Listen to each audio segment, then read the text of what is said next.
to the committee. It is witness after witness that stood in front of members now who sit in the Liberal benches, who agreed with these committee members, who went out of their way, who made that change. We also worked to strengthen accountability in the system. We introduced timelines for key appointments. And because under this government, critical roles in the military and the justice system have been left vacant for months. Sorry to have to interrupt the member. She will have 2 minutes and 50 seconds remaining after question period. We'll now go to statements by members. Déclaration de député, l'honorable député de Vaudreuil. The honourable member for Vaudreuil. Mr. Speaker, I'd like to pay tribute to one of the pillars of our Vaudreuil community, Mr. Elwood Quinn, who sadly passed away earlier this year. A fifth-generation farmer, Elwood had a deep passion for helping people understand the importance of agriculture and the origins of their food. Years ago, Elwood purchased a 130-acre plot of land in Notre-Dame-de-l'Île-Perrot and transformed it into a thriving farm and homestead. Since then, Mr. Speaker, hundreds of thousands of families have experienced agricultural life, with pumpkin, apple, and strawberry picking becoming an annual tradition for countless families, including my own. He was a tireless advocate for protecting the rich farmlands that sustain us, convinced that genetic diversity is essential to Canada's food sustainability, and was involved in raising awareness around the well-being and safety of farm families. Thanks to the involvement of his children, including his son Phil, the farm continues to welcome thousands of visitors each year. And to highlight his remarkable legacy, a celebration will be held this May to honor his extraordinary life.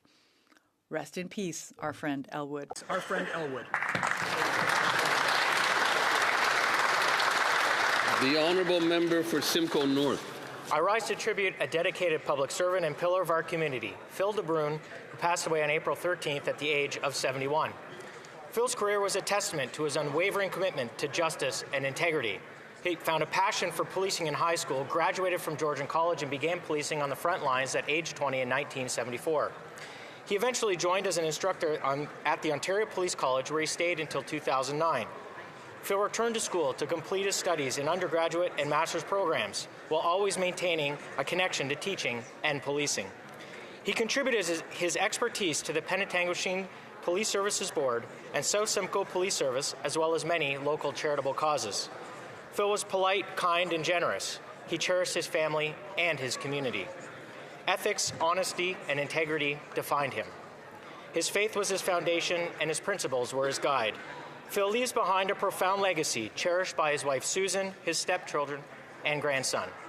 True leadership is found in the quiet, steady dignity of public service of one's community. Thank you for your service, Phil. May you rest in peace. The honourable member for Spadina Harbourfront. Mr. Speaker, from food banks and employment training to health services and community support, Canada's nonprofit and charitable sectors support people every single day. When families need help, when young people need opportunity, and when communities need connection, this sector is the first place that Canadians turn to. Canada's nonprofit and charitable sector generates $244 billion in annual economic activity, contributes 8.4% of our GDP, and employs nearly 3 million people across this country. These organizations are not only community builders, they are major economic drivers. In Spadina Harbourfront, we are proud to be home to organizations like Fora Network for Change, Movember, Eva's Initiatives, Waterfront Neighbourhood Centre, Taking It Global, Casa Foundation, and many more. These organizations deliver essential services, create jobs, build local economies, and drive social resilience. When nonprofits thrive, communities go stronger, our economy grows stronger, and Canada prospers. I invite all colleagues to join me this evening at Imagine Canada's reception to celebrate this vital sector whose work strengthens our communities from coast to coast to coast. Thank you. The honourable member for Calgary-McKnight. Mr. Speaker, after 11 years of this Liberal government, Canadians are facing the worst food price inflation, the least affordable housing, and the second highest unemployment in the G7.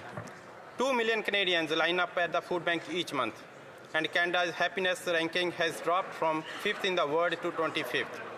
And now the Prime Minister wants to put another $25 billion on the National Credit Card for a Liberal slush fund that will enrich Liberal insiders at the expense of Canadians. Conservatives know that Canada should be the richest and most affordable country on earth. We know that housing should be dirt cheap. We know that Liberal deficits drive up inflation and leave Canadian families to pay the bill. That's why we are calling on the Liberal government to cut the deficit, cut taxes on the work, cut taxes on home building, and to get rid of all federal taxes on gas and diesel for the rest of the year. That's right. The honourable member for Hull Aylmer. Last week we lost Dr. Julia Daniel, a remarkable scientist, mentor, and leader whose legacy will live on. Born in Barbados, she came to study at Queen's University, and she earned her PhD at UBC, and went on to become a full professor at McMaster University and a respected voice in her field. I had the privilege of meeting her in Ottawa, where she spoke about her research on triple-negative breast cancer, which disproportionately affects Black women. Her discovery of the gene CAISO, named after a type of calypso music, was a significant contribution to understanding how cancer spreads. My heartfelt condolences to her loved ones. Dr. Daniel, your time on earth was like a comet, brief yet unforgettable. Though our time together was short, I wish you eternal peace. May your legacy continue to inspire women and researchers everywhere. The honourable member for Windsor West. Mr. Speaker, yesterday I attended the commemoration ceremony for the Battle of the Atlantic in Windsor alongside veterans, cadets, and members of the HMCS Hunter. Young men sailed into danger so Canada could remain free, democratic, and sovereign. All Canadians are united by a belief in what this country represents: democracy, the rule of law, accountability, and the promise of a better future. Even new Canadians understand deeply the sacrifices made to preserve those values. But what do we see today? Young people are facing jobs crisis, food bank use is exploding, seniors are worrying about health care and affordability. We see a government drifting from crisis to crisis without a compass. That's right. The young Canadians we honored yesterday sacrificed themselves at the altar of democracy itself. If we will not defend democratic principles here in this place, then where are we going to honor the legacy of those brave souls? The generation that crossed the Atlantic under fire did so out of a sense of duty for king and country. After 11 years of Liberal rule, Canadians are still waiting for that leadership. The honourable member for Sydney Glace Bay. Mr. Speaker, I rise today to honour Fred Courtney of Glace Bay, who passed away last Friday at the age of 90. Fred was a hockey legend in Cape Breton. As captain of the 1955-56 junior minors, he led his team to a Cape Breton and Maritime Championship, earning league MVP. His talents drew interest from the New York Rangers and Detroit Red Wings, yet Fred chose to stay home and serve his community. Beyond hockey, Mr. Speaker, Fred spent 22 years teaching, 22 more years coaching bantam hockey, and over 60 years serving the Salvation Army as Corporal Sergeant Major. The Glace Bay Minor Hockey Association, Mr. Speaker, proudly presents the Fred Courtney Trophy each year in his honor. Mr. Speaker, I ask this House to join me in celebrating Fred's life, and what a great life, and extending our deepest condolences to his family. The honourable member for Edmonton Manning. Mr. Speaker, 12,000 Canadians will be diagnosed this year with type 1 diabetes, joining the 300,000 already dealing with it in the system. T1D can occur in people of any age. It causes not only full known. Most of those diagnosed have no family history of diabetes. It isn't caused by diet or lifestyle. It isn't contagious or something that you can outgrow. It has no cure. For more than 50 years, Breakthrough T1D has been working to improve the lives of Canadians suffering from diabetes. Their 5-year plan, including $62 million proposed for budget 2026, is a part of a $100 million private-public project to translate Canadian medical research into therapies that can benefit Canadians. Mr. Speaker, I thank them for their tireless efforts.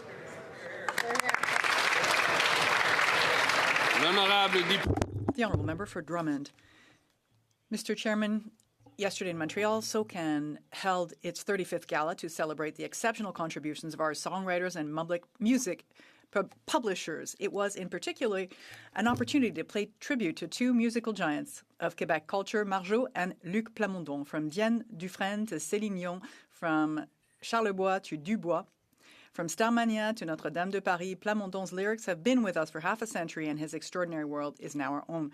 As for Marjo, our magnificent Marjo, she received the Empreinte Award for her song Provocante, Karaoke Stable. Marjo and Luc Plamondon, two icons, two legends, and that represent our Quebec culture, and they are a great source of pride for us. On behalf of the Bloc Québécois, I pay tribute to Luc Plamondon and Marjo and to all laureates, including my friend Gaëtan Essiam, who won the National Television Prize at SOCAN. Long live to SOCAN and to our artists, and long live Quebec songs and music. The Honourable Member for Toronto St. Paul. Mr. Speaker, I rise today to remember the life of a dear friend and remarkable Canadian, Eric Rower. A leader in the field of education and labour law, Eric was at the heart of our community in Toronto St. Paul's. He was infinitely generous and warm and loved every inch of Canada so deeply, whether paddling up north or zipping along St. Clair in his Vespa. It was his love of community that drove him to serve as the president of Holy Blossom Temple, where 5 generations of his family continue to gather. But it was his infinite optimism which prompted him to open the door of his community and his home to my family and so many others. Eric knew that by bringing people together, by finding joy in each other, we could make the world a better place. This is Tikkun Olam, the Jewish commandment to leave this world better than you found it. And in that, Eric, I can proudly say that you were successful. To Eric's beloved family, his wife Beth, daughters Jessica, Rebecca, and Sophie, my heartfelt condolences are with you. May Eric's memory be a blessing to us all. Hear, hear. Hear, hear.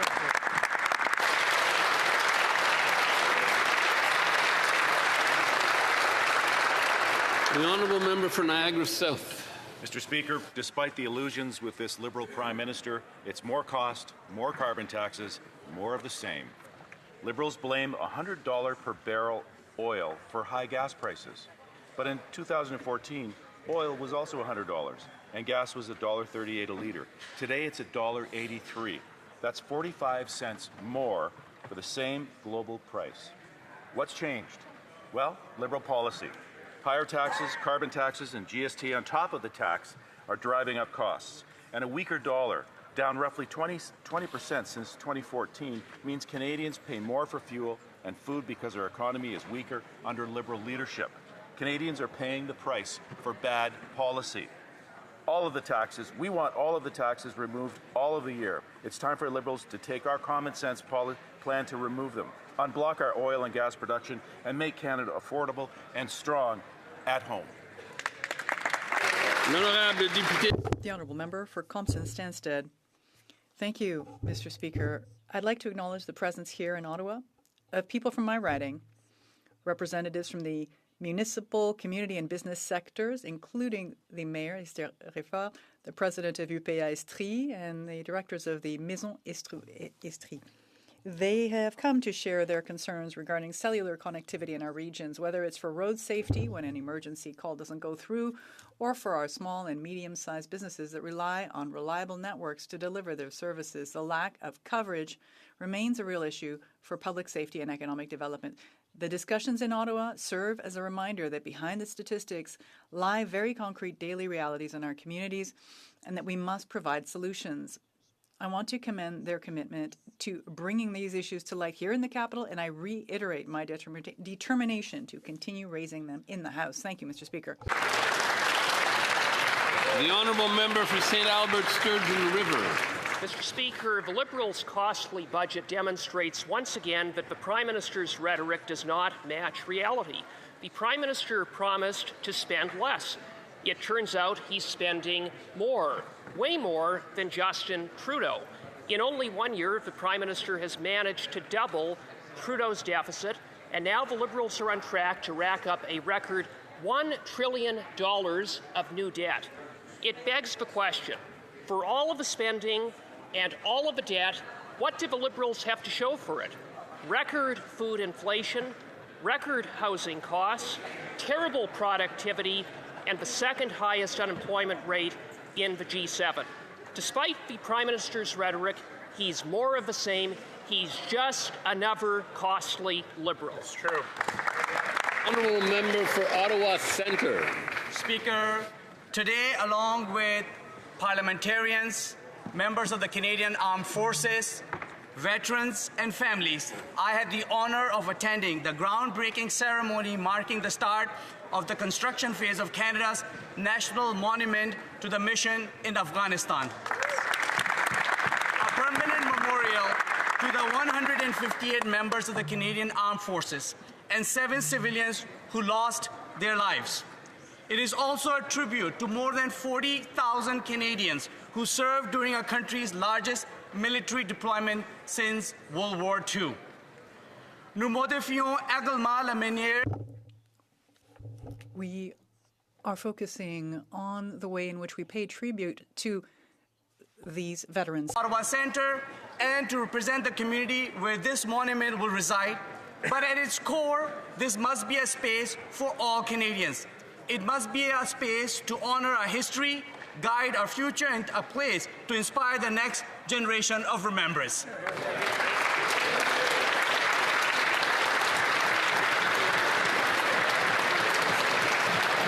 The honourable member for Cloverdale Langley City. The Parliamentary Budget Office released 4 reports on the Liberals' costly credit card budget this morning, and the picture they painted in our briefing with Annette Ryan was deeply concerning. Here's what she confirmed. We still don't have clear definitions on what counts as capital versus operating spending, so she can't verify if the government is meeting its own fiscal anchors. The $1 trillion investment plan still has no timelines, no performance metrics, no real reporting. Housing plan won't meet targets. The defense plan is a massive unfunded risk. The tens of billions in new spending has no clear government governance, no updated costing, and no transparency on delivery. And the money for the $25 billion sovereign debt fund will be coming from the Bank of Canada issuing bonds to finance it. And who's buying our debt? According to an IMF report in April, they flagged that volatile foreign hedge funds now make up a large share of investors, which puts Canada at serious risk. This morning's briefing was alarming, to say the least. So when will this Prime Minister get serious, stop the credit card budgeting, and let Canadians... The honourable member for South Surrey, White Rock. Mr. Speaker, in 2011, along British Columbia's Highway of Tears, a remote stretch of Highway 16 where far too many Indigenous women and girls have gone missing or been murdered, Paul and Raven Lacerte were moved to action, father and daughter co-founders of the Moose Hide campaign. It's an Indigenous-led movement grounded in love, ceremony, and accountability, calling on people of all backgrounds to take a stand against gender-based and domestic violence. Wearing a moose hide pin is more than a symbol. It represents a personal commitment to honor, respect, and protect women and children in our homes, workplaces, and communities. It's about building safer communities where everyone is responsible to speak up and support one another. On Thursday, May 14, Moose Hide Campaign Day, I'm asking all Canadians to renew that pledge, most importantly to take meaningful action, because ending violence is a responsibility we all share, every single Oral questions, questions orales. The honourable member for Thornhill.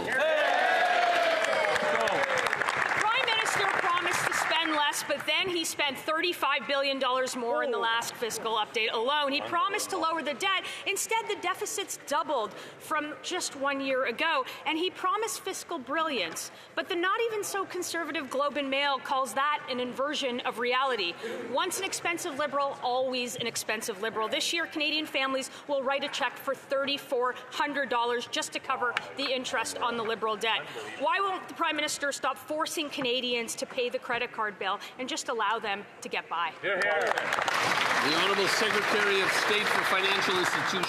Mr. Speaker, Canada's new government is committed to build a strong, resilient and independent economy. Despite what we hear opposite, our economy is strong. The IMF projects our economy to be one of the most resilient, fastest growing in the G7. We're going to continue to build the economy. A spring economic update invests $6 billion in the trades, It invests in the Sovereign Wealth Fund, Mr. Speaker. On this side, we are continuing to build a strong economy. That side can continue with the rhymes and rhetoric. Thank you, Mr. Speaker. The honourable member for Thornhill. Sovereign debt fund. The Prime Minister actually told Canadians that he was the guy that you hired in a crisis and then spent double what the last guy spent. Just 5 years from now, the Liberal credit card bill will reach $1 trillion. All that spending has brought us the highest grocery prices, the worst housing prices, and a $2 a litre gasoline while everybody falls behind. The crisis guy is racking up more debt and promising somehow it's going to be different this time. When are they finally going to stop the credit card craziness and so Canadians can afford to live? The Honourable Minister of Artificial Intelligence and Digital Innovation. Speaking of credit, we have the best credit rating in the world. Wages have grown twice as fast as inflation. What would this or the opposition cut? What would they cut? For example, would they cut support for our workers? Just today, Mr. Speaker, we have invested $1 billion to support the steel, the aluminum, the copper industries hit by a trade war that they deny. And another $500 million for good jobs like at Bow Rock where they're building with steel. Would these guys cut support for those industries? Ask them, Mr. Speaker. The Honourable Member for Edmonton Gateway. Mr. Speaker, despite the illusions, with this Prime Minister, it's more cost, more blocking our resources, more of the same, because he's just another Liberal. This Prime Minister said a pipeline was more probable than possible, but there's no proponent, there's no start date, no completion date, no route. There's no plan. If the Prime Minister wants Canadians to believe he's not just another Liberal, will the government tell us on what date will construction start on this new pipeline? Just a date, please. L'Honorable Ministre de l'Industrie. Mr. Speaker, my colleague in charge of natural resources will be able to also answer that question. What I can add to that is that the Conservatives in all their questions always forget something that all Canadians know, which is we're in a trade war. And a lot of workers their jobs are at stake, and that is exactly why today we announced $1 billion through the BDC to help our steel, aluminum, and copper workers, and that's also why we announced $500 million to support workers across the country. We've been there since the beginning of the trade war, and we'll continue to be there. The Honourable Member for Edmonton Gateway. It's not the Americans that are blocking a pipeline to the West Coast. It's this government. The biggest barriers that we have facing in the industry is the Liberal government. This Prime Minister has not reversed a single Liberal anti-development law, reduced a single tax on our resource industries, or delivered a single shovel in the ground on a new project from his major projects office. It's more of the same because it's just another Liberal. They said that they would move at unimaginable speeds. So, on what date will construction start on the new pipeline? Just the date, please. The Honourable Minister of Energy and Natural Resources. Mr. Speaker, if instead of working on their social media clips, they actually spent some time talking to proponents, they would understand that we approved the Taylor to Gordondale pipeline and Pembina is building a pipeline. They would understand Enbridge approved the Sunrise pipeline. It is building a pipeline.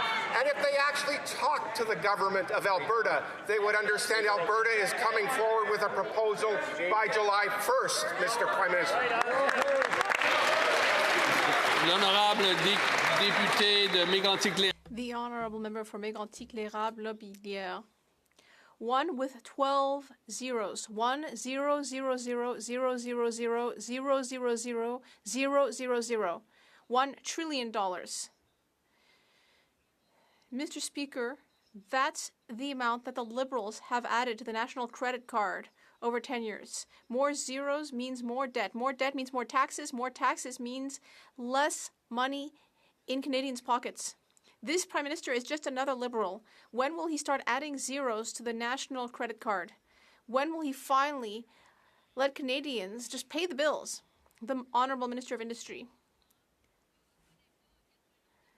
My colleague does not recognize that we are in a tariff war. We are here for our auto sector, our copper, aluminum, and steel sectors.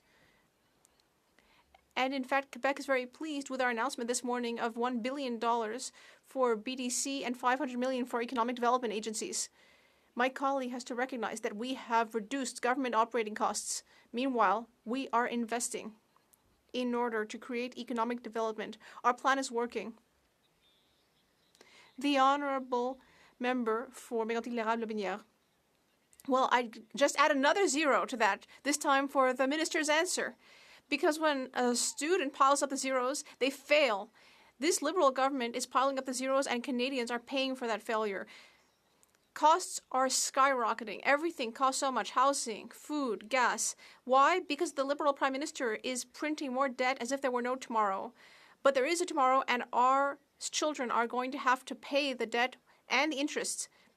This Prime Minister is just another costly Liberal. Is he finally going to put an end to his costly budgets on the national credit card? The Honourable Minister, I'd like to give my colleague an A+, for following his leader's instructions and just reading the question he was provided. He likes to make his little jokes. Well, we can give him a math lesson. Canada's growth is the second best in the G7. And we have the best fiscal position in the G7. Those are the facts. Those are the numbers. We have a plan. The Honourable Member for Saint-Jean. Mr. Speaker, the Liberals seem to have finally understood that it's terrible to just forget about our businesses and the tariff war in their economic update. But unfortunately, today's announcement seems to be very off the cuff. It's not going to really help the SMEs that are affected by new American tariffs. These businesses are clear. They don't want more loans. They already have too much debt. What they need is help modernizing, and especially what they need is liquidity to survive. This is a first step, but can the government confirm that there is more to come? The Honourable Minister of Industry, I'd like to thank my colleague for her important question.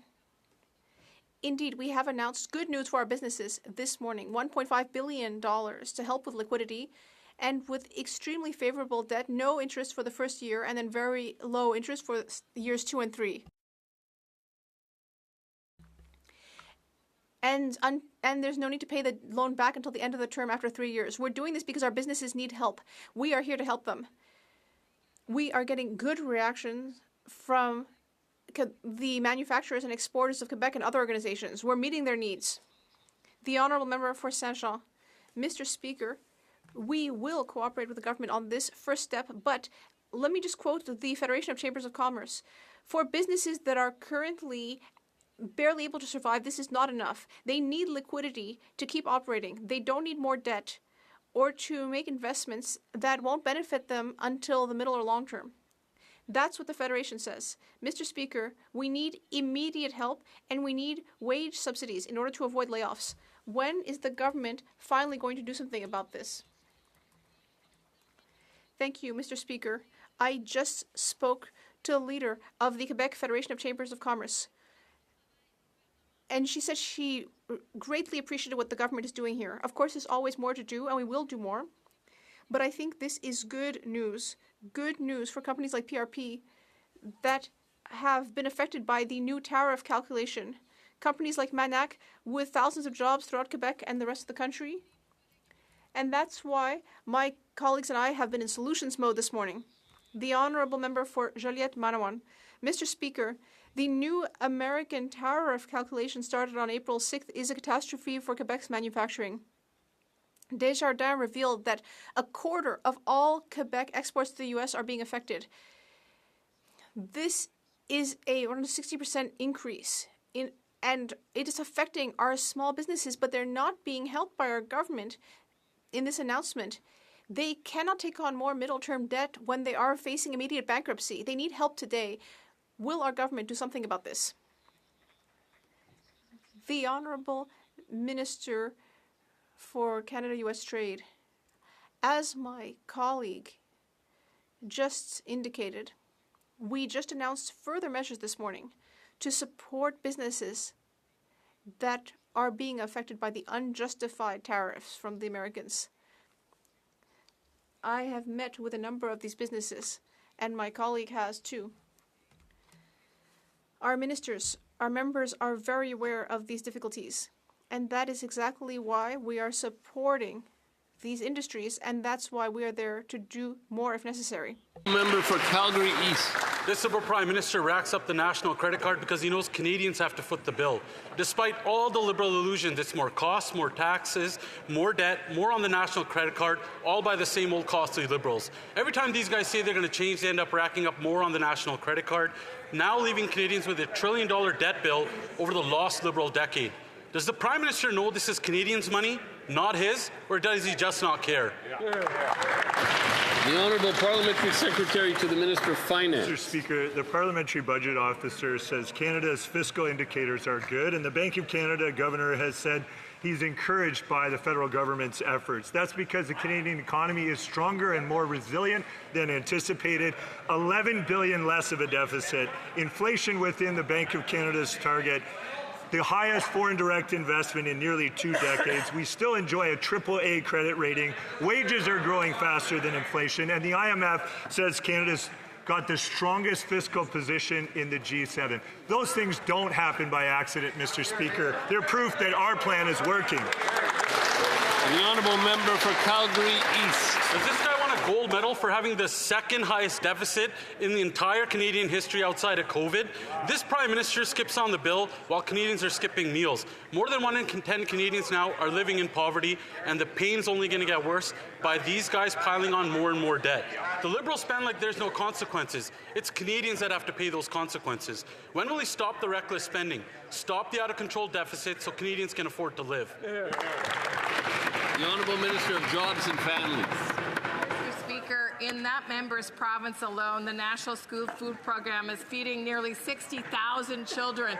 And in early learning and childcare spots, Mr. Speaker, families are saving up to $13,700 per child per year, Mr. Speaker. And in fact, we've got the Canada Dental Care Plan in that riding as well, Mr. Speaker, which helps over 155,000 people in Alberta. Mr. Speaker, all across the province that member claims to represent, people are benefiting from Liberal developed programs that are helping with the cost of living and making sure families get ahead.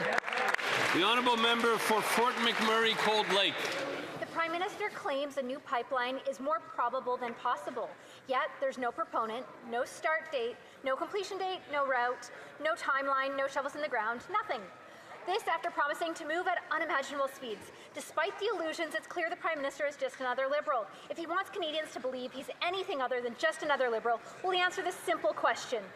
What is the exact date construction will begin on a new Pacific pipeline? Just the date. The Honourable Minister of Energy. Mr. Speaker, if they would stop focusing on their social media clips and focus on what's happening out there, they would see that Pembina Pipeline is building the Taylor to Gordondale pipeline this summer. They would see that Enbridge is building the Sunrise Pipeline this summer. And if they talked to the government of Alberta, they would realize the government of Alberta is bringing forward their proposal this summer. Member for Fort McMurray Cold Lake. I'm focused on the people of Fort McMurray Cold Lake. And Mr. Speaker, the problem is this is not yet another Liberal illusion. The biggest barriers that we face in developing Canadian natural resources are imposed on it by the Liberal government here in Ottawa. They haven't repealed a single anti-development law, not one tax cut for the resource sector, not one shovel in the ground through their major projects office. It's the same old story because it's just another Liberal. So the promise to move at unimaginable speeds. So can he just very clearly say, what is the date for this new Pacific pipeline? Just the date, please. The Honourable Minister. So here's what is not an illusion, Mr. Speaker. $4 billion going into the Canadian economy this summer. 2,500 new jobs on the Sunrise expansion this summer. $3 billion annually in new GDP from this summer forward. And if they bothered to talk to the Alberta government, they would understand they are bringing their proposal forward this summer for the benefit of the people of Alberta and all of Canada. Honourable Member for Prince George, Peace River, Northern Rockies. Despite his promises, this Liberal Prime Minister is all about more costs, more carbon taxes, and more of the same. He said last May, Canadians will hold us to account by their experience at the grocery store. Everyone knows when fuel prices go up, food costs go up. From Mike Boylo of the Northwest Company, a jug of milk now costs $2 to $5 more because of higher fuel prices. Why is fuel so expensive? Because of high Liberal taxes, including the newly renamed carbon tax. Will Liberals scrap all gas taxes all year, yes or no? The Honourable Minister of Veterans Affairs. Mr. Speaker, the member opposite's from British Columbia, and what I know people in British Columbia want is the actions that we are taking right now. Right. They're seeing the steps we're taking with the groceries and essentials benefit. They're seeing us remove 10 cents a litre off fuel, and they're seeing our investments in young people and our economy. Mr. Speaker, we're addressing the things that people in BC want. Member for Prince George, Peace River, Northern Rockies. Those empty words won't fill empty stomachs, Minister. Liberals tell you that gas prices are up because world oil prices are at $100 a barrel. But do you know when oil was also at $100 a barrel? The price in 2014, under our Conservative government. The price at the pump then was $1.38 per litre, not $1.99 for gas or $2.29 for diesel like it is today in Fort St. John. Will the Liberal Prime Minister stop the illusion, scrap all gas taxes all year so Canadians can afford to live again? Honourable Minister of Veterans Affairs. Mr. Speaker, we're aware of the impact of fuel prices. That's why we've brought them down by 10 cents a litre. We are addressing exactly what our member opposite's talking about. We're also delivering the food and essentials or groceries and essentials benefit, and we've made the National School Food Program permanent to help families. You know, we're doing the work that's being asked for. The Honourable Member for Edmonton-Griesbach. Mr. Speaker, Canadians are concerned. The Liberals are on track to add $1 trillion to the national debt since taking office just 11 years ago. And just like our personal credit cards, Canadians know we'll have to pay that bill. This Liberal Prime Minister is not a good steward of our tax dollars. It's an illusion. We have more cost, more taxes, more debt. This Prime Minister is just another Liberal. When will he get serious? When will he end his costly credit card budgeting so Canadians can afford to live? The Honourable Minister of Emergency Management and Community Resilience. Thank you, Mr. Speaker.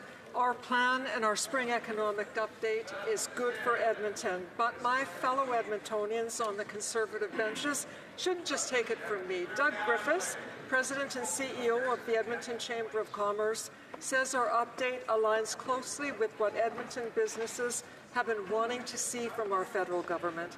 I hope every Edmonton MP listens to the people and the organizations we represent and gets on board with our plan to build Canada strong. L'honorable député d'Abitibi. The Honourable Member for Abitibi-Témiscamingue. Mr. Speaker, the Liberals are taking advantage of their majority to try to stifle the Currim software scandal. After months of denying all the issues with OAS and all of the cost overruns, the government has added $451 for Currim in its economic update. More cost overruns, even though they're saying there were no cost overruns, to fix problems that they also denied. We'll never know why, because the Liberals are using their majority at committee to stifle the Currim investigation. What are they hiding? The Honourable Government House Leader. Mr. Speaker, no one is hiding anything. This is entirely transparent. The procurement process was transparent. The budget is transparent. The budgets were respected. And the Currim software is helping us make life better for millions of Canadian seniors every month. The Honourable Member. Mr. Speaker, there's been cost overruns on 5 occasions. And the Liberals have only had a majority at committee for 1 week, and they've already managed to shut down an investigation on the Currim cost overrun, $7 billion. They also shut down a Drivers Inc. investigation. It seems like they prefer to protect dangerous trucking than to protect Quebecers. They also shut down investigations on health, Veterans Affairs, aerospace, and so on. This is just the culture in Ottawa. Secrecy. When will the Prime Minister finally put an end to this? The Honourable Minister of Employment and Families. Mr. Speaker, $1.8 billion have been invested out of a total budget of $4.8 billion to modernize these systems. Modernizing the OAS system was carried out under the projected budget, which shows that the project was rigorously managed. This information was communicated transparently, and it was reviewed by opposition parties and an opposition-chaired committee. The honourable member for Beauce. Mr. Speaker, the Liberals' economic update is just more of the same. More uncontrolled spending, more debt for Canadians. The national debt by 2031 will reach the horrifying level of $1.63 trillion. That's $1,630 billion of Liberal debt. The Prime Minister says that he's a responsible fiscal manager, but he's just another costly Liberal. So will the Prime Minister finally do something about the Liberal credit card? The Honourable Parliamentary Secretary. To the Minister of Housing. Thank you, Mr. Speaker. I know that on the other side, they seem to struggle with facts, especially when they have to do any amount of math. But let me help them. We reduced the deficit by $11 billion. We are the second strongest economy in the G7. And we are attracting more investment than we have for 2 decades. Why? Well, while the Conservatives were wearing themselves out, repeating the same talking points day after day, we are adapting to a changing world, and we are building a strong Canada for all Canadians. The honourable member for Beauce. Mr. Speaker, in Beauce, 1 + 1 is 2, not -10, as like if the Liberals were doing the math. And this kind of spending is having devastating consequences for Canadians. More taxes, more Liberal inflation, more interest. That interest will be $3,400 per family per year. While the Liberals pile up the deficits, the costs of all sorts of essential things like housing and gas are just going up. And once again, people in Beauce are paying the price for this disastrous mismanagement. Again, I'm asking, is there any limit to Liberal spending? The Honourable Parliamentary Secretary. Mr. Speaker, the Conservatives have been very clear about their austerity program. But I would still like to know exactly what programs they wish to cut. Do they want to cut our agreement with Quebec, $1 billion for infrastructure? Do they want to cut the investments in the Port of Montreal or the Contrecoeur port? Or do they want to cut the money that we just announced to help people who are in a vulnerable situation? I hope we can get answers. We've been waiting for quite a while. Thank you. The Honourable Member for Richmond North Basca. Mr. Speaker, we've had 11 years of this Liberal government, and what's the result? More taxes, more debt, more spending on the national credit card, and more regulations. A chief economist at the National Bank has told us that Ottawa has now added 320,000 new regulations to Canadian businesses. 320,000. And this is at a time when the U.S. is deregulating. And what's the result? Layoffs and plant closures. When will the Prime Minister finally understand that with more regulation, there are more costs for businesses, and once again, Canadians are paying the price? The Honourable Secretary of State, Nature. We are taking action, Mr. Speaker. We are taking action to simplify government operations and also to simplify the relationship between Quebec City and Ottawa. To reduce red tape, we are taking action. We are going to do that. And we are also working hard on issues that affect people every day. The grocery benefit, the various programs we have for children and seniors. We're doing all this to support Canadians during a difficult time. We're doing that, and we hope that our colleagues will cooperate. The member for Richmond-Tabasca. Mr. Speaker, it's a very sad state of affairs. Since January, factory closures have been rising. On top of losing their jobs, Canadians are paying the Liberals' credit card bills. There's a company called Savoura. It pays $2.5 million a year in carbon tax and in fines for environmental non-compliance. Surtaxes for growing tomatoes, surtaxes that make it difficult to compete with tomatoes from Mexico that have traveled across the continent. Instead of creating yet another form of corporate band-aid, why not fix the regulations and give our businesses some real breathing room? The Honourable Parliamentary Secretary to the Minister of Industry. Mr. Speaker, Quebec's businesses and Canada's businesses are struggling. What causes these difficulties, though? The tariff war, the unjustified, unfair, counterproductive tariffs that the United States is imposing on Canadian businesses. That's why we need to help businesses. That's why we're supporting businesses, and we are spending what needs to be spent to keep businesses afloat, Mr. Speaker. The Honourable Member for Chicoutimi-Lafjord. Mr. Speaker, don't be fooled. With this Liberal Prime Minister, what we have is more spending, more taxes, more debt, and more on the national credit card. It's always the same old story. He's just another costly Liberal. The Liberal debt has risen to $1,475 billion. Meanwhile, according to the Journal de Montréal, 1 in 3 Quebecers is going into debt just to be able to eat. When will the Prime Minister take the situation seriously and stop his credit card budgets? The Honourable Parliamentary Secretary. Mr. Speaker, the colleague is correct about the debt amount, but it's 41% from the private sector. It's one of the most manageable debt levels in the G7. But here's my question to my colleague. What would he cut? What programs would his party cut? Would they cut old age security? Would they cut the Canada Child Benefit? That's $8 billion, the Canada Child Benefit. So what would they cut? Please tell us. The member should speak through the chair. For Sackville, Bedford, Preston. No? Okay. The honourable member for... l'honorable député. The honourable member for Orleans. Mr. Speaker, Canada's mission in Afghanistan was the most important military deployment in Canada since the Second World War. From 2001 to 2014, over 40,000 Canadians served with great courage and sacrifice. We honor them. We honor the memory of the 158 military personnel and civilians who passed. Minister of Veterans Affairs explained why today's groundbreaking ceremony for the National Monument to Canada's mission in Afghanistan is important, and what she hoped this day will mean to CAF members, veterans, families, and Canadians. The Honourable Minister of Veterans Affairs. Mr. Speaker, I thank all of my colleagues that were able to join us a short time ago for today's groundbreaking ceremony at the site of the National Monument to Canada's mission in Afghanistan.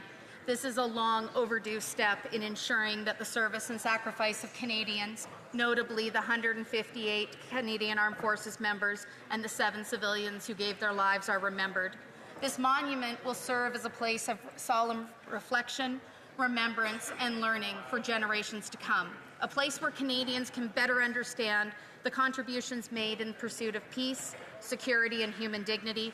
For all Canadians, this day is an opportunity to come together in gratitude, to honour those who have served, and to reaffirm. The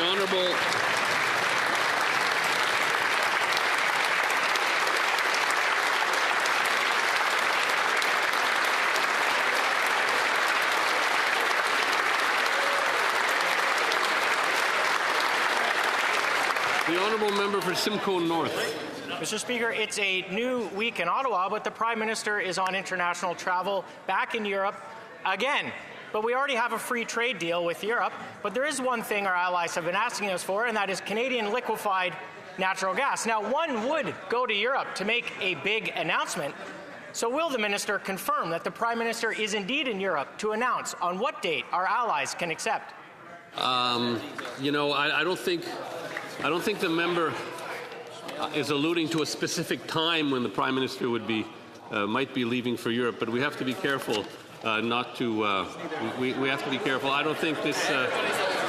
This is really trying to do indirectly what we're not supposed to do directly. But I'll see if anyone wants to take that question. Apparently not. The honourable member. The honourable second question. The honourable member for Simcoe North. Well, Mr. Speaker, what is the purpose of all the travel and the meetings and the MOUs if there's nothing tangible to show for it? The Europeans have repeatedly asked for Canadian liquefied natural gas. Now, they probably would like to invest in a port or a pipeline to get Canadian energy to Europe. We don't need speeches, we don't need MOUs, we don't need summits, and we don't need a government-run hedge fund. We need investable projects to get Canada's energy to the world. That's right. So will the minister announce on which date Canadian LNG will make it to the shores of Europe? Hear, hear. The Honourable Minister of Energy.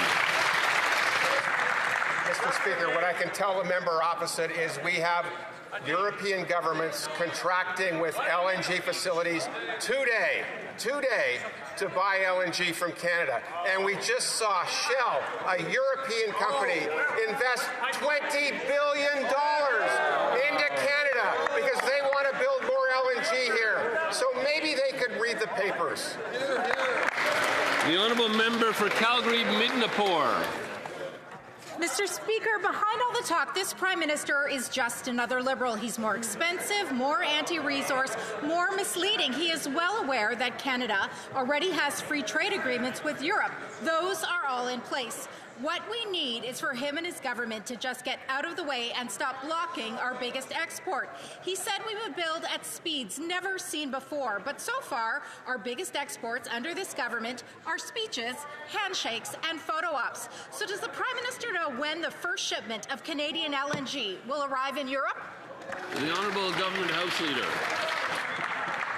As my colleague, the Minister of Energy and Natural Resources, just said, there is currently liquefied natural gas leaving Canada, hundreds of millions of dollars worth, that does what? Employs Canadians, that gives royalties to governments, that involves Indigenous participation, and that goes with the hundreds and billions of dollars of other major projects currently being constructed in Canada. We're building big, we're building with Canadians, and we're going to build Canada strong, Mr. Speaker. The Honourable Member for Calgary-Midnapore. Well, Mr. Speaker, let's deal in facts. Fact, the Prime Minister hasn't signed any new free trade deals. He signed empty, non-binding MOUs and burned taxpayer dollars to jet around the world for his chief export, hot air. Fact, Canadians need results, not illusions. They need tariffs dropped and the Prime Minister to keep his promise to protect Canadian jobs. Fact, Europeans have been pleading for a secure and stable source of energy. So while the Prime Minister is overseas, will he tell us when his new pipeline will deliver LNG to Europeans? Just the date. The Honourable Government House Leader. Well, the member may have missed the news last week, Mr. Speaker, where $4 billion of capital from Enbridge, including over 10% Indigenous participation, will go to put shovels in the ground this summer on what? A natural gas pipeline, Mr. Speaker, that goes to what? An LNG plant, Mr. Speaker, that goes to where? World markets, Mr. Speaker, creating jobs and wealth and opportunity for Canadians all over this country, Mr. Speaker. The Honourable Member for Aurora Oak Ridges, Richmond Hill. Mr. Speaker, the Minister of Immigration bungled a simple decision to stop a known IRGC terrorist from entering our country. And Canadians still don't have clear evidence that he was actually stopped and turned back. There are reports, in fact, that say he actually just turned himself around and left the country. The Liberals are keeping the Minister from answering questions because they're concerned about what she'll say next. Now, everyone is wondering why the Prime Minister is protecting the Minister and not letting her answer your questions. Can he tell Canadians, please, why she still has a job? The Honourable Minister of Public Safety. Mr. Speaker, ensuring the safety and security of Canadians is our top priority. I want to assure all Canadians that Canada has rigorous admissibility requirements, and we have been very clear that IRGC members and all senior Iranian officials are inadmissible to Canada. And if they're already in Canada, Mr. Speaker, they will go through a removals process expeditiously. We will continue to work with our border immigration and law enforcement agencies to ensure the safety and security of all Canadians. Honourable Member for Richmond Hill South. This Liberal immigration minister says she is, quote, accountable but not responsible for dropping the ball when letting terrorists into Canada. Letting in a known terrorist should have set off every alarm bell in this Liberal government. And yet, just last week, the visitor permit of an Iranian regime-linked individual was specifically exempted, and his entry into Canada was rubber-stamped under this Liberal minister's watch. A simple Google search could have stopped this. Worse, this Liberal Prime Minister is letting her keep her job. Does that mean the Prime Minister is responsible but not accountable for the failures of his Liberal immigration minister? Hear, hear. The Honourable Minister of Public Safety. Mr. Speaker, I want to assure all Canadians that no IRGC member was admitted into Canada, Mr. Speaker, and our government has been clear that IRGC members and all senior officials of the Iranian government are inadmissible to Canada. We have rigorous processes in place to ensure that anyone in the country that has ties to the IRGC go through a removals process. We will continue to work with our border immigration and law enforcement agencies to ensure the safety and security of all Canadians. The Honourable Member for Niagara South. Mr. Speaker, the media panels have given up on this immigration minister. Bob Fife, the bureau chief of the Globe and Mail, called her performance pathetic and called her incompetent, twice in the same panel. Even CBC's David Cochrane said, when they fall back on privacy, process, and the passive voice, it's usually the sign of some trouble. Immigration is a serious issue, and the Prime Minister is ultimately accountable for her failures. When will the Prime Minister finally take responsibility and fire this minister? The Honourable Minister of Immigration, Refugees and Citizenship. Thank you very much, Mr. Speaker. I appreciate the love from the other side. I know they know that we are restoring control, balance, and sustainability and integrity to our immigration system. The facts show this. We have new express entry categories to grow our economy. We've strengthened our rural immigration pathways. We're facilitating work permits to researchers and PhD students. We've surpassed our Francophone immigration targets. We have just, the list can go on. We've 5,000 additional physicians to come to practice in Canada. The Honourable Member for Saskatoon West. Wow, I didn't know we had express entry for terrorists. Mr. Speaker, it's clear that everyone has lost faith in this Minister of Immigration to oversee even the simplest parts of her job. This is the 7th Liberal immigration minister, and Conservatives knew from day one that she would make the mess worse. The media are now calling for this minister to be removed. Liberal MPs have called for this minister to be removed. This is now about the Prime Minister's own judgment. She says she meets with the Prime Minister every week. He seems oblivious to this mess that she has created. Will the Prime Minister end this national embarrassment and fire this immigration minister? The Honourable Minister. Thank you very much, Mr. Speaker. Let me continue with my list because I think I need a couple of hours for that. We're bringing our numbers down. We're strengthening oversight. We have an action plan that restores integrity to our immigration system. CBSA has removed 22,000 people last year from the country. Right. We brought in C-12, which they opposed in the beginning, but saw the light at the end. That will further give us additional security in the place. We have the foundation. I've also put in place the foundation of an exit tracking system that Canada needs in this country. The Honourable Member for Calgary Nose Hill. Well, today the minister said she would continue issuing tens of thousands of new foreign student permits in spite of millions of non-citizens being in Canada on expired or expiring permits. Her admission that the Liberals have absolutely no way to track whether or not they've left, and fraud still running unchecked in her department, like they can't detect it. When asked what the Prime Minister thought of the failures in committee, the minister claims she has weekly meetings with him and that she talks to him all the time. So that begs the question, does the Prime Minister actually think she's doing a good job? The Honourable Minister. Monsieur le Président, parlons. Mr. Speaker, let's talk about the facts. If you compare the first months of 2026 to the first 2 months of 2024, asylum claims are down 2/3. Arrivals of temporary residents are down over 70%. We are getting back the control over the system and the viability of the immigration system. The facts are improving, and Canadians can see that. For Oakville West. It was great to spend this weekend with winter ending, we are reminded of the risk of wildfires like the one at Bronte Provincial Park in 2021. And with warmer weather, we are already sadly seeing many communities impacted by flooding.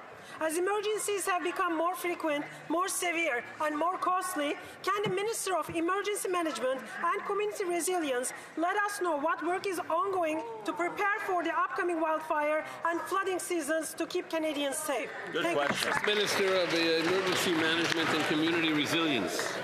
Thank you, Mr. Speaker. It's Emergency Preparedness Week, and this year's theme is Be Prepared, Know Your Risks. Our government is showing leadership by strengthening our emergency preparedness and response capacity. We've increased our aerial firefighting capacity.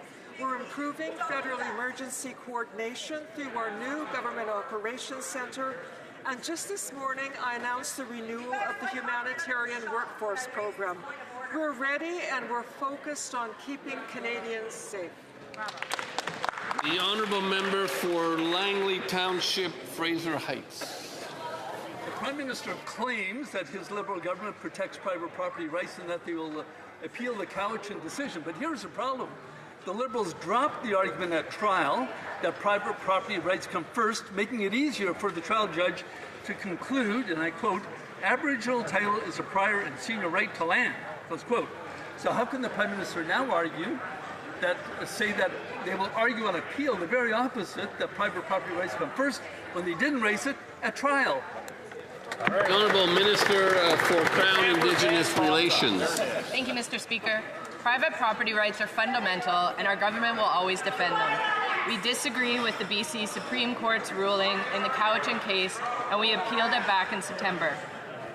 Any agreement on Aboriginal title at the federal level has always and will always protect private property. The federal government has been signing agreements with First Nations since the 1970s. No agreement between the federal government and First Nations has ever led to Canadians losing their privately owned land. Our government will continue to advance reconciliation and protect the private property rights of Canadians. There's a bit of commotion at the back of the House. The honourable members, I don't know what exactly is being said. I can't hear, but I do know that there is commotion.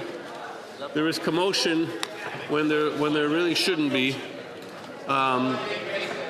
Okay, I please, colleagues. Okay, are we ready? We're ready to get back to it? Okay. The Honourable Member for Halliburton, Kawartha Lakes. Colleagues, colleagues.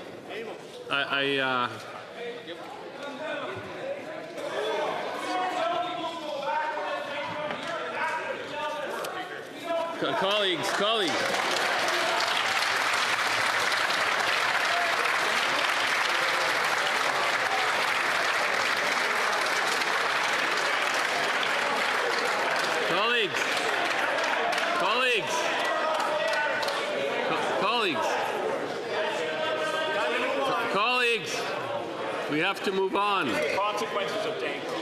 We have to move on.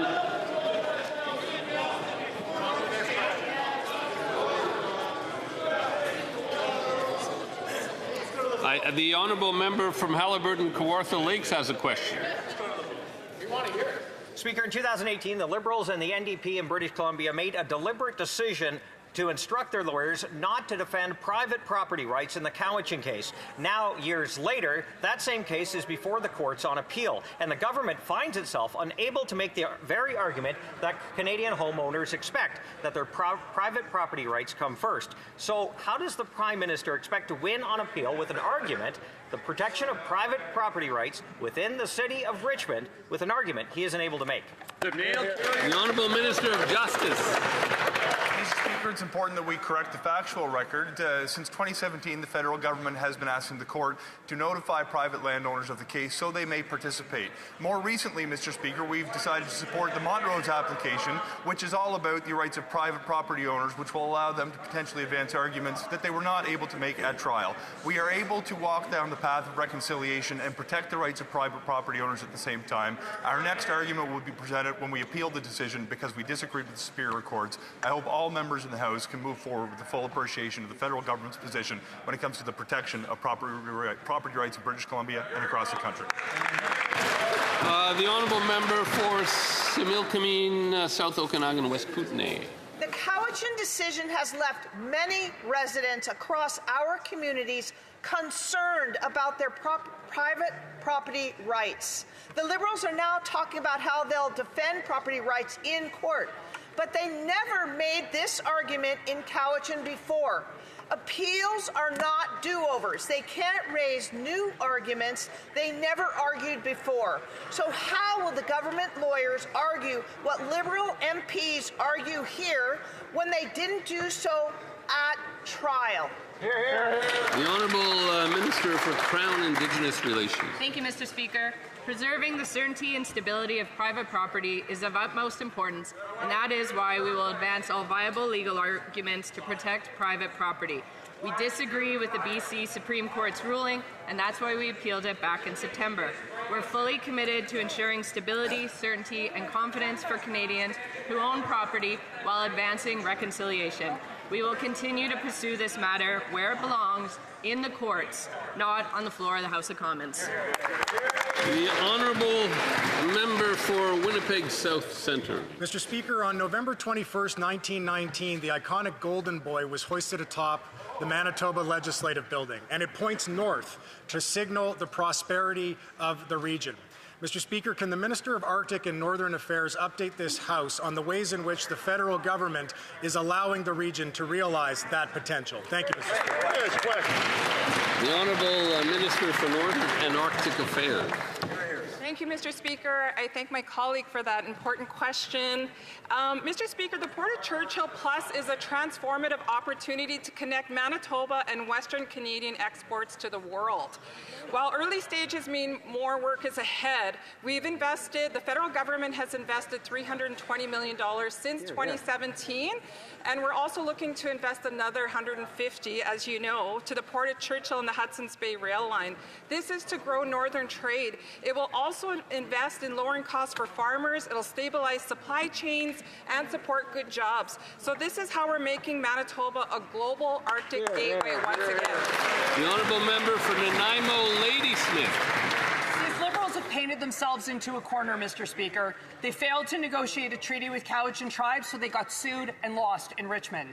Now the Prime Minister says he'll advance viable legal arguments to protect private property. But they told their lawyers not to argue the primacy of property rights at trial, and by now it must have dawned on them that an argument not advanced as trial is not viable on appeal, because the Minister just told us he's asking private property owners to do their work for them. And they talk about negotiation, but the failure to negotiate is how we got here in the first place. So what are they going to do, Mr. Speaker? And the Honourable Minister of Veterans Affairs. Mr. Speaker, let's be clear. The Conservatives are creating uncertainty and fear. Right. They are intentionally scaring Canadians, creating uncertainty for investors, and demonizing government. Our government has appealed, and we will continue to defend private property rights in Canada. Mr. Speaker, I'd remind the Conservatives... Sorry. It's getting a little too noisy. We're getting a little too noisy. Let's take a short break, and then we'll allow the Minister to continue. This is a very important issue. The Honourable Minister of Veterans Affairs. Mr. Speaker, I'd remind the Conservatives that real leadership means actually working to address problems, not fear-mongering for political gain. Real leadership is respecting the Constitution, respecting the courts, and respecting the work of advancing reconciliation. The Honourable Member for Rosemont-La Petite Patrie. Despite promises that have been made, people are struggling to make ends meet, especially in Montreal. In fact, according to the Institut de Recherche et d'Information Socio-Économique Research Institute, Montreal is the most expensive city in Quebec. For a family of 2 adults and 2 children in Montreal, a livable income is $88,800 after tax. A livable income means being able to meet basic needs with a little extra for unexpected expenses. That's all. But that's not the case for thousands of families. Instead of helping their billionaire friends, when will the Liberals finally take action to ensure that everyone can live with dignity? Monsieur le Président. The Honourable Government House Leader. Mr. Speaker, dental care, pharmacare, the school food program, enhancing old age security benefits. Mr. Speaker, the Canada Child Benefit is and will always be there for those who need it the most. And we will always be there for those who need help to make ends meet at the end of the month. The real question, Mr. Speaker, is when will all members in this House fully collaborate with us on that measure, because the Conservatives are always against it? Being 3:09, we will now move to recorded divisions. Rappel au règlement. Point of order. For Kelowna, let's see. The honourable member for Okanagan Lake West, South Kelowna. Thank you, Mr. Speaker. The Minister of Employment, in response to the member for Calgary Forest Lawn, was clearly reading off of notes that had his picture on both sides, clearly making it a prop, making it very easy to be seen on the screen. Mr. Speaker, it's something I think you need to take a look at. It is obviously a planned practice by the government, by that minister, to again present as she made her comments, giving the example of had the clear photo on there. That is a prop. It is not following the traditions of this place. Not acceptable. I just saw the minister reading from notes, and I don't know what was on the back of it, to be honest.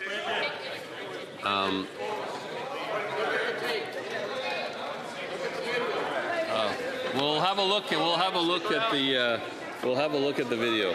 The honourable, and we'll get back to the House if need be.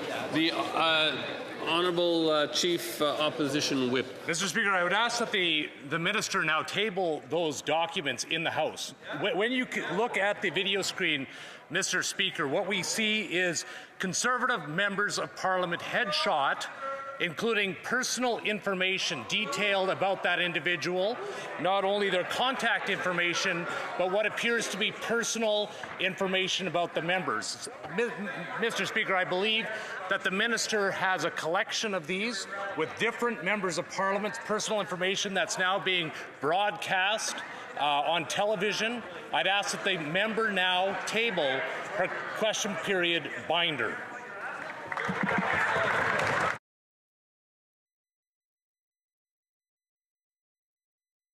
And I will look at the tape. Does the Honourable Minister of Jobs and Families wish to stand up and say something? Mr. Speaker, I'm happy to share with the members opposite the number of projects in the riding, the number of people that have received early child care, the number of people that have received dental care, the number of people that are getting fed in schools. That's the information on these sheets, Mr. Speaker, by province, by MP, and I will stand up for our record any single day.